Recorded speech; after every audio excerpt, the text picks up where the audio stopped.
अस्सलामुअलैकुम। मैं फसादिक teacher SSC primary school Dawood colony. आज का हमारा टॉपिक है साल के महीने। इसका हमें आज 4वां और 5वां क्वेश्चन करना है। महीनों के नाम उल्टी तरतीब से लिखे।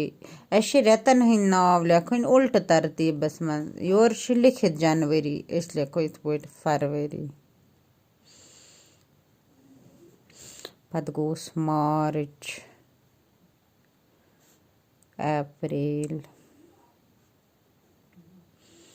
मई जून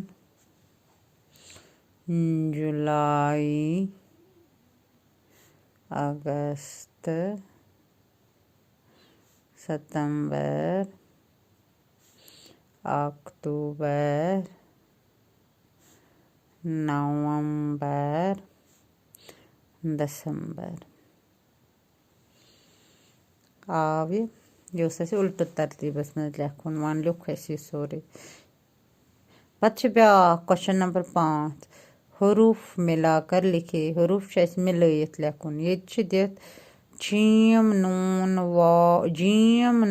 वावरेरी जनवरी पे लिखित और पत फरवरी it लिखो इत पे फेरे वावरेरी गो फरवरी पत गोस मार्च मेम अलिफ मारे जीम यह लेखुन मिलत ये क्या अप्रैल इसलिए कोई मिलत अलिफ पेरे पर ये लाम गो अप्रैल पत गो जून जिम वाव नून जून पत गो अगस्त अलिफ गाफ सीन ते अगस्त